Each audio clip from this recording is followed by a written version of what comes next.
Bonjour et shalom, chers bien-aimés. Ici est votre humble serviteur, J. Marley Kambi, pasteur au centre évangélique Complétide. Bienvenue à vous tous qui venez de vous connecter. Que la grâce, la gloire, la paix et l'amour de notre roi et Sauveur Jésus-Christ soit votre demeure. Aujourd'hui, tel que nous l'avions intitulé, nous commençons notre série qui s'intitule « Et toi, suis-moi ». Toi, suis-moi, qui à la fois est un appel, deuxièmement une recommandation, mais troisièmement une nécessité face à une vie impérieuse que nous devons mener, mais également être avec Jésus-Christ. Sans toutefois tarder, je vous inviterai à lire avec moi un certain nombre, certaines portions des Écritures que nous allons lire. Nous allons commencer d'abord ici, et tel que nous l'avions dit, ça commence par Jean, le chapitre 21. Nous allons commencer surtout à partir du verset 18, où nous allons lire à ce qui concerne surtout notre verset. Je vous inviterai à lire avec moi dans le nom de notre roi et sauveur Jésus-Christ. Alors, en vérité, Jean 21, à partir du verset 18, pour comprendre un peu les contextes ainsi que les péricopes. En vérité, je te l'ai dit, quand tu étais plus jeune, tu t'es saigné toi-même et tu allais où tu voulais. Mais quand tu seras vieux, tu éteindras tes mains et un autre descendra et te ramènera où tu ne voudras pas. 19. Il dit cela pour indiquer par quel mort Pierre glorifierait Dieu. Et ayant ainsi parlé, il lui dit, suis-moi. 20. Pierre s'étant retourné, vit venir après et les disciples que Jésus aimait. Celui qui, pendant les soupers, s'était penché sur la poitrine de Jésus et avait dit, Seigneur, qui est celui qui te livre? En les voyant, Pierre dit à Jésus, et celui-ci, Seigneur, que lui arrivera-t-il? Jésus lui dit, si je veux qu'il demeure jusqu'à ce que je vienne, que t'importe, toi, suis-moi. Dans ce passage que nous venons de voir ici, nous voyons il s'agit surtout de l'entretien. Nous prêchons, surtout nous parlons de cette série parce que cette série concorde avec le temps dans lequel nous sommes. Il s'agit de la période, donc de la transition, une période intermédiaire entre la Pâque et la fête de Pentecôte. Dans ce temps, nous voyons Jésus-Christ est mort, crucifié, ressuscité. Mais également, Jésus apparaît à ses disciples dans ce chapitre 21. Premièrement, ce chapitre 21, c'est un chapitre qui suscite surtout des débats au point de vue théologique. D'autres qui disent qu'il s'agit de l'appendice, d'autres qui disent qu'il s'agit de l'ajout. Mais qu'à cela nous importe. L'essentiel est que nous puissions parler de la parole de Dieu, car le nom de Christ est cité, mais également les vérités aussi évangéliques, les vérités à ce qui concerne notre salut, y sont mentionnés. Ainsi donc, si nous voyons Christ et Pierre qui prend l'initiative dans les péchés et d'autres disciples qui sont au nombre de 7 qui disent que nous allons t'accompagner. Mais ici, Christ apparaît. Christ apparaît, pourquoi? Christ apparaît pour les temps qui venaient, les temps de la Pentecôte. Ces temps-là où Christ devait leur donner les instructions finales, devait leur montrer la réalité du service, la réalité du ministère, mais également les devoirs les plus grands que nous devons avoir, l'amour envers Christ, l'amour envers ses brebis, mais l'amour également envers son œuvre que nous devons exercer par le dévouement, par également l'engagement le plus total dans notre vie. Ainsi, Christ parle à Pierre plutôt, ici nous voyons la manière dont il dit, la façon dont lorsqu'il sera vieux, la façon que d'autres personnes, il aura besoin d'autres personnes, il aura besoin de secondes mains, il aura besoin de supports, il aura besoin de soutien d'autres personnes. Et Christ qui lui dit, donc à la fin aussi de notre personne, qu'est-ce que aussi ceci, l'autre il arrivera. Ici nous voyons déjà clairement celui qu'on appelle les disciples que Jésus aimait et qui également est l'auteur de cet évangile. Ici, nous voyons la première d'abord, le premier appel, la première recommandation. Christ dit à Pierre, suis-moi. Mais lorsque Pierre parle des gens, Christ lui dit, toi, suis-moi. Toi, suis-moi, c'est pronom personnel à tout son sens, toute son importance. Parce que pourquoi? Il s'agit d'une recommandation personnelle, mais il s'agit d'un appel. Il s'agit également d'une nécessité, comme je l'ai dit. Alors, lorsque nous parlons d'un appel dont sera sujet que nous allons traiter aujourd'hui, par ces premiers points, nous devons comprendre lorsque Christ dit « Toi, suis-moi », il s'agit d'un appel à trois sens. Un appel premièrement à la conversion. Deuxièmement, un appel au disciple-là. Et troisièmement, un appel au service au sacerdoce. À ce qui concerne ici, aujourd'hui, nous allons parler surtout, toi suis-moi, mais toi suis-moi qui concerne surtout un appel à la conversion. Alors, d'entrée de jeu, et pour ce point, j'aimerais lire surtout à ce qui concerne les versets qui y correspondent. Car, d'abord, premièrement, ce que nous devons savoir, suivre Christ d'abord, c'est que nous allons voir au travers de cette série. Il y a des principes, il y a des exigences, mais également, il y a des grandes vérités qui se rattachent à ceux qui suivent Jésus-Christ. Suivre Jésus-Christ est tout ce qui importe. Suivre Jésus-Christ, c'est surtout ce qui consigne la vie de tout celui qui est sauvé, de tout celui qui est racheté en lui. Ainsi donc, je vous inviterai à lire avec moi encore dans Matthieu. Nous allons lire Matthieu, le chapitre 16, le verset 24. Matthieu 16, 24. Matthieu 16, 24. Nous sommes Matthieu 16, 24. Nous sommes dans le nom de Jésus-Christ. Alors Jésus dit à ses disciples, si quelqu'un veut venir après moi, qu'il renonce à lui-même, qu'il se charge de sa croix et qu'il me suive. Ainsi donc, j'aimerais lire également avec vous, et ici, ce que nous voyons, nous allons lire également Galates 20, 20. La deuxième portion de l'écriture va de Galates, le chapitre 2, le verset 20. Nous lisons Galates 2, chapitre 2, verset 20. Il dit ceci. Nous allons commencer surtout à partir du verset 18 jusqu'au verset, je crois, 20 ou 21. Car si j'ai rebâti les choses que j'ai détruites, je me constitue moi-même un transgresseur. Car c'est par la loi que je suis mort à la loi afin de vivre pour Dieu. 20. J'ai été crucifié avec Christ, et si je vis, ce n'est plus moi qui vis, c'est Christ qui vit en moi. Si je vis maintenant dans la chair, je vis dans la foi au Fils de Dieu qui m'a aimé et qui s'est livré lui-même pour moi. Je ne rejette pas la grâce de Dieu, car si la justice s'obtient par la loi, Christ est donc mort en vain. Nous allons lire la troisième portion de l'écriture, nous voyons c'est dans Philippiens, le chapitre 3, le verset 7 à 8. Philippiens, le chapitre 3, le verset 7 jusqu'à 8. Mais ces choses qui étaient pour moi des gains, je les ai regardées comme une perte à cause de Christ. Et même, je regarde toutes choses comme une perte à cause de l'excellence de la connaissance de Jésus-Christ, mon Seigneur, pour lesquels j'ai renoncé à tout, et je les regarde comme de la boue, afin de gagner Christ. Alors, nous allons également lire, et surtout sur de la version Alfred Quinn pour mieux comprendre, qui dit ceci. Autrefois, ces prérogatives étaient à mes yeux autant des sujets de fierté, mais à cause de Christ, je suis arrivé à reconnaître leur inutilité. J'ai appris même à les considérer nuisibles si on s'y attache, et je les ai rejetés. 8. Oui, je persiste encore aujourd'hui à les dénier de toute valeur. Je vais même plus loin. Tout me semble une perte en comparaison du privilège inestimable d'avoir reconnaître en Jésus-Christ mon Seigneur. Les biens les plus précieux, celui qui de loin surpasse tous les autres, c'est de les reconnaître et de les comprendre de mes amis. Pour l'amour de Christ, je me suis dépouillé de tout, considérant mes avantages comme bons à être, mis au rébit quand il s'agit de gagner le Christ. Amen. Alors, ici, nous voyons très clairement, peuple de Dieu, cet appel à la conversion. Quand nous lisons ces versets de Matthieu 24, Matthieu 6, le verset 24, Matthieu chapitre 6, verset 24, nous voyons très clairement Christ ici, il s'agit de l'entretien, pour revenir dans le contexte, il s'agit de l'entretien de Jésus-Christ avec Pierre, lorsque Christ parle de sa mort.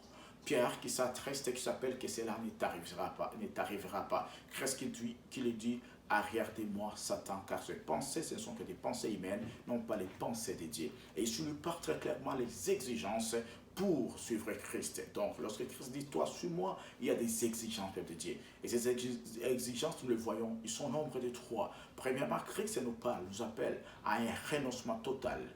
Deuxièmement, Christ nous appelle à porter la croix. Mais troisièmement, Christ nous appelle surtout à lui suivre. La suivance de Jésus-Christ, et comme nous avions dit, suivre Jésus-Christ a des exigences. Alors ici, j'aimerais d'abord parler, premièrement, peuple de Dieu, à cette exigence qu'on appelle l'appel à la conversion. Lorsque nous appelons de l'appel à la conversion, ici nous voyons très clairement au travers de Matthieu 16, 24, qu'il y a, peuple de Dieu, un prix à payer. Il y a un prix à payer pour la gloire. Il y a un prix à payer pour suivre Jésus-Christ. Il y a également des exigences qui nous sont rattachées à cet appel que Christ lance à vous et moi. Pourquoi? Parce que c'est le chemin réel vers le salut. Ton chemin réel vers ta liberté dépendra de la manière dont tu vas accepter que l'appel que Christ te lance en vue de la conversion. En parlant de la conversion, nous voyons des choses, peuple de Dieu. Nous voyons premièrement, peuple de Dieu, ces changements d'attitude, des changements totaux qu'on appelle métanoïa en grec. Ces changements, peuple de Dieu, qui doivent s'opérer en nous, qui doivent s'opérer surtout de l'extérieur vers l'intérieur. Mais également, il s'agit du deuxième niveau, c'est les changements, peuple de Dieu. Tout ce que nous avons en Christ doit demeurer à nous. Et c'est surtout toutes ces personnes dont ils étaient en Christ, mais leur intérieur est devenu vide. Ils ne sont qu'extérieurement. Alors ici, Christ nous appelle à une conversion totale. Christ nous appelle à un changement total, un changement qui permettra réellement ce que nous puissions avoir l'essence de notre existence en lui. Alors, lorsque nous parlons, peuple de Dieu, de l'appel à la conversion, comme je l'ai dit, ceci, peuple de Dieu, découle d'un processus à 3 étapes, d'un processus à 3 exigences. La première exigence que nous voyons ici, comme je l'ai dit, c'est le renoncement à soi. Et deuxièmement, c'est la décision. Troisièmement, c'est l'engagement. Le renoncement à soi permet à ce que vous pouvez prendre une décision, mais également ce que vous pouvez vous engager avec Jésus-Christ. Alors, lorsque l'apôtre Paul ici parle très clairement, il nous montre l'exemple du renoncement, l'exemple du reniement de soi. Il parle, le peuple de Dieu, moi si je vis, ce n'est plus moi qui vis, mais c'est Christ qui vit en moi. Dans ce renoncement, pour Dieu, il s'agit du but ultime. Il s'agit surtout de la finalité.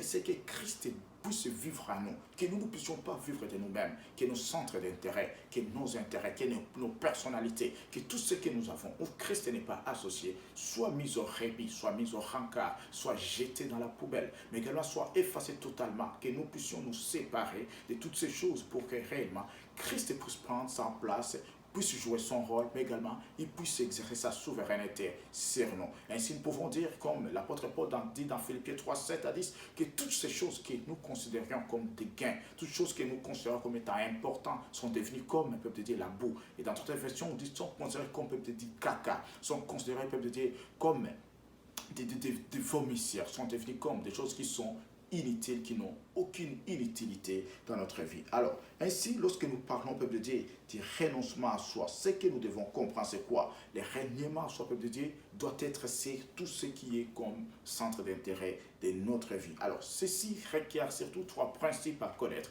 Premièrement, lorsque nous parlons du renoncement à soi, lorsque nous parlons du reniement à soi, premièrement, le premier principe à comprendre, il s'agit, peuple de Dieu, donc, ceci requiert d'avoir un esprit et une attitude sacrificielle, peuple de Dieu. Et c'est ce que nous voyons ici dans Galates. Nous devons crucifier toutes choses. Nous devons, peuple de Dieu, offrir à Dieu tout ce qui est précieux pour nous. Nous devons abandonner, laisser tout ce qui est précieux pour nous en faveur de Christ, pour que Christ soit glorifié à la fois dans notre chair, dans notre corps, dans notre âme, dans notre esprit, mais également au travers des témoignages dont nous allons refléter.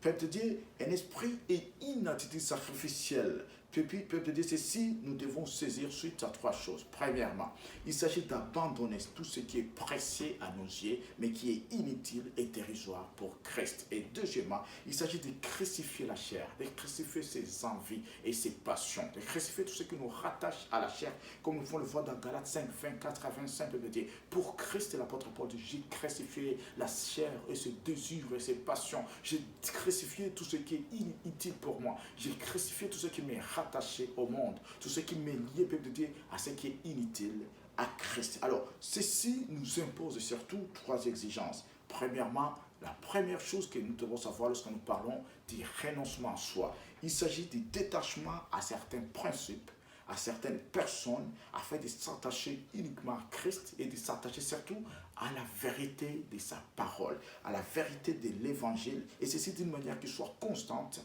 et non pas temporaire. Parce que nous pouvons dire que nous avons tout abandonné, nous avons tout régné, mais que cela soit d'une manière temporelle, d'une manière plutôt permanente et non pas d'une manière temporaire. Que cela soit d'une manière où nous allons nous attacher à chaque jour, à chaque instant, à chaque moment et que nos pensées se détournent totalement vers Jésus-Christ. Est-ce que nous parlons deuxièmement des renoncements de soi, des reniements de soi, peuple de Dieu? C'est d'accepter de mener une vie sous l'entière dépendance du Saint-Esprit, c'est-à-dire faire mourir par la chair tout ce qui est les fruits de la faire mourir plutôt tout ce qui relève des œuvres de la chair et faire renaître à nous les fruits de l'esprit, faire revivre à nous les fruits de l'esprit au travers de Jésus-Christ. Mais également, troisièmement, il s'agit de circonscrire nos cœurs, que nos cœurs, de Dieu, soient purs. La pureté de notre cœur, la pureté de notre vie, la pureté de notre sentier fera réellement ce que, peuple de Dieu, nous puissions être agréables à Dieu.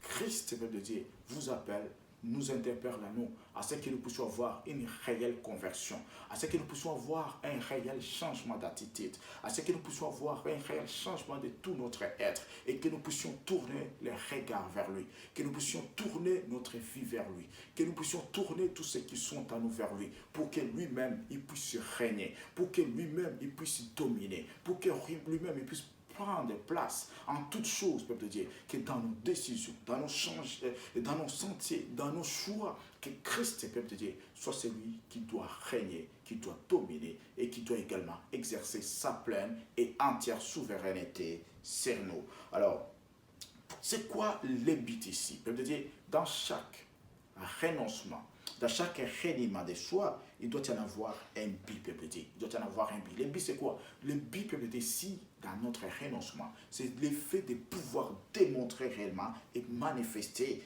les fruits, une différence entre les fruits de l'autrefois et les fruits de maintenant. L'autrefois symbolise le temps où nous étions fin de Christ, symbolise le temps où nous sommes éloignés de Christ. Et le maintenant symbolise notre relation, notre union en Christ. Notre union en Christ change, transforme toutes choses. Premièrement, nous changeons au travers des temps. Il y a un temps qui change. Il y a une identité qui change. Il y a une personnalité qui change. Et également, il y a une nature qui naît. Et non pas une nature qui est revue, non pas une nature qui est corrigée, non pas une nature qui est rajoutée. Mais la nature que nous avons dans le maintenant Christ, c'est une nouvelle nature. C'est une nature où lui-même règne et domine sur chaque chose. C'est une nature où lui-même exerce sa puissance, son autorité sur chaque chose. Alors, il faut que nous puissions manifester ces fruits, que nous puissions connaître également qu'à nous, il y a autrefois. Il y a cette personne qu'on disait, autrefois cette personne était telle, faisait telle, ses actions sont telles, était impolie, calomniateur. Et maintenant, en Christ, cette personne est devenue une nouvelle créature. C'est là et les fruits de notre témoignage. Dans notre témoignage, ces aspects sont importants. Ces aspects sont cruciaux pour que réellement nous puissions manifester la gloire et la puissance de Dieu. En nous, il doit y en avoir surtout l'autrefois. C'est temps où l'apôtre Paul dit, j'étais juif, j'ai persécuté l'Église. Je ne voulais pas entendre parler de l'église des chrétiens, mais maintenant, Christ m'a ressuscité d'entre les morts.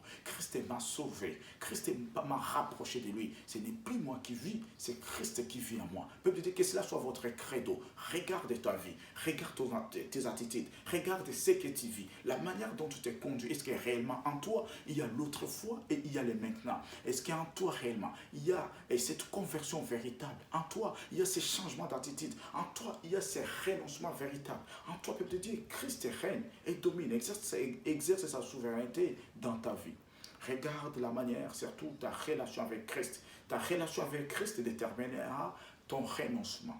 Car le renoncement doit être d'abord la finalité, l'objectif pour que réellement tu vives une vie dépendante de Christ. Tu vives d'une vie affranchie, tu vives d'une vie libre. Également, tu puisses également comprendre l'essence de ton existence en Jésus-Christ. Alors, deuxièmement, ce qu'il faut savoir, peuple de Dieu, le deuxième objectif, c'est de faire mourir en soi tout ce qui est contraire à Christ. Le renoncement à nous consiste à faire mourir tout ce qui est contraire à la vie de Jésus-Christ, tout ce qui est contraire à Christ. Alors, c'est ainsi comme je l'ai dit, peuple de Dieu. Donc, nous devons voir pour nous tout ce qui est comme gain, mais qui soit inutile à Christ, les abandonner, les laisser et ainsi pouvoir marcher avec Jésus-Christ. Christ. Alors ici, la deuxième exigence, après que nous voyons toujours dans ce chapitre Matthieu 16, 24, après que Christ puisse nous appeler au reniement de soi, au renoncement de soi, Christ nous appelle à porter la croix. Nous devons porter la croix si nous voulons réellement répondre à cet appel que Christ dit, toi, suis-moi, toi, sois mon disciple, toi, sois mon fils, toi, sois mon serviteur. Si Christ t'appelle à cela, tu dois apprendre à renoncer à toi-même. Et deuxièmement, tu dois apprendre à porter la croix plutôt. Telle est la deuxième exigence. Alors, lorsque nous parlons à porter la croix, nous parlons, peuple de Dieu, des renoncements qui soient particuliers. Il ne s'agit pas des renoncements des communs que tout le monde peut faire, mais ici, c'est un appel personnel. Il s'agit, peuple de Dieu, des renoncements personnels. Mais ces renoncements doivent être particuliers et irréversibles. Car celle qui porte la croix de Jésus-Christ, ceci signifie, peuple de Dieu, que cette personne, c'est le degré, le summum de notre renoncement. Et ceci marche avec les déracinements de toutes choses, le déracinement de tout ce que nous avions planté dans notre vie, de tout ce que nous avions érigé dans notre vie, pour que réellement nous puissions accepter que Christ lui-même puisse se manifester au travers de nous. Alors, porter sa croix, c'est vivre une vie entièrement tournée sur des principes. Le premier principe, c'est tourner le regard sur Jésus-Christ. Et deuxièmement, c'est tourner le regard vers l'œuvre qu'il a accomplie. Tourner les regards vers Jésus-Christ, c'est tourner les regards vers sa personne. Connaître qui est Jésus-Christ et vivre uniquement pour lui. Dépendre uniquement pour lui. Donc connaître et reconnaître que toute notre vie est attachée à Jésus-Christ, quels que soient les prix à payer, quels que soient les sacrifices que nous devons consentir. Savoir que nous attachons notre existence, nous attachons le sens de notre vie, de notre être à Jésus-Christ. Mais également, que c'est reconnaître que c'est par lui que nous sommes passés de la mort à la vie. Donc, que tout ce qui nous animait autrefois a cessé d'exister au travers de Jésus-Christ. Tout ce qui était à nous, les convoitises, les envies, la cupidité, les vols, l'idolâtrie, peuple de Dieu, les immoralités sexuelles sous toutes ces formes, tout cela ont cessé d'exister grâce à Jésus-Christ et par Jésus-Christ. Et tout cela, peuple de Dieu, nous devons les faire mourir. Nous devons les faire éliminer. Nous devons nous détacher de toutes ces choses pour que réellement nous puissions vivre un réel changement et un réel attachement de notre identité en cela donc que nous rapporte et nous appelle surtout à porter un regard tourné vers la croix, à porter un regard tourné vers ce que Christ a fait, à porter un regard tourné, peuple de Dieu, vers la grâce, vers la grandeur, vers la puissance qui sauve et qui libère. Et surtout, peuple de Dieu, c'est de connaître qu'en lui nous sommes morts. Nous sommes ensevelis et nous sommes ressuscités avec lui. Et que, peuple de Dieu, qu'au travers de l'œuvre de la croix, nous avons une nouvelle nature, nous avons une nouvelle identité auquel nous devons surtout nous soumettre et auquel nous devons surtout nous attacher. Mais la troisième exigence qui consiste à suivre Christ. Suivre Christ, peuple de Dieu, c'est comme je l'ai dit, il s'agit d'un engagement personnel. Suivre Christ, c'est comme je l'ai dit, il s'agit d'une décision découlant d'un sens que nous accordons à notre vie avec Jésus-Christ. Sous Jésus-Christ, il s'agit d'une décision personnelle et personnalisée. Alors, cher bien-aimé, Christ t'appelle aujourd'hui en te disant, toi, suis-moi. Il s'agit peut-être d'un appel que Christ te lance. Il s'agit peut-être d'une décision que tu dois prendre face à ta destinée. Il s'agit également d'un choix que tu dois opérer entre tous les choix qui se dressent devant toi, qui se présentent devant toi. Christ aujourd'hui t'appelle et te dit de lui suivre. Suivre à Christ a des exigences, mais ces exigences, peuple de Dieu, ne sont pas difficiles, car en lui nous avons la victoire, en lui nous avons tout. Vous voulez, peuple de Dieu, vivre une vie glorieuse avec Jésus-Christ. Sachez renoncer à vous-même, sachez porter votre croix et suivre Jésus-Christ. Suivre Jésus-Christ, peuple de Dieu, c'est la décision la plus grande, la plus importante que vous ayez prendre dans votre vie. Alors Christ vous appelle aujourd'hui au travers de tout ce que vous avez, de tout abandonner, de tout laisser et de lui suivre d'une manière aussi, d'une manière qui soit constante et non pas d'une manière temporaire. Christ vous appelle aujourd'hui à tout abandonner, à tout céder pour sa gloire. La gloire est tout ce qui illumine et tout ce qui manifeste également sa puissance. Peuple de Dieu, là où vous êtes, aujourd'hui je lance cet appel à la conversion. Toi qui n'as jamais accepté Jésus-Christ, qui n'as jamais reçu Jésus-Christ comme Seigneur et Sauveur de ta vie, voici les moments. Juste dis ces mots. Père, je viens devant toi. J'accepte, Père, que j'étais perdu. J'accepte que sans toi, il n'y a pas de vie. Aujourd'hui, je t'accepte, Seigneur Jésus-Christ, comme Seigneur et Sauveur de ma vie. Je t'accepte aujourd'hui, Jésus-Christ, que tu guides toutes choses, que tu guides mes pas. Père, aujourd'hui, je renonce à toutes choses. Aujourd'hui, j'accepte de porter ta croix. J'accepte d'être baptisé par immersion. J'accepte de mourir avec toi, d'être enseveli, afin que je puisse ressusciter avec toi. Père, prends contrôle de ma vie, prends contrôle de tout ce qui est à moi. Ceci est facile, vous pouvez répéter cela. Que Dieu vous bénisse, peuple de Dieu. Christ vous veut. Christ veut que vous renonciez à toutes choses afin que vous puissiez le suivre. Sous Jésus-Christ sera votre décision. À vous qui suivez Jésus-Christ, continuez de suivre Jésus-Christ, quels que soient les prix à payer, quelles que soient les exigences, quel que soit tout ce que vous pouvez faire, vous faites donner, mais sachez qu'il y aura une récompense à tous ceux qui suivent Jésus-Christ. Que Dieu vous bénisse. On se revoit à très prochainement par la grâce de Dieu. Merci et au revoir.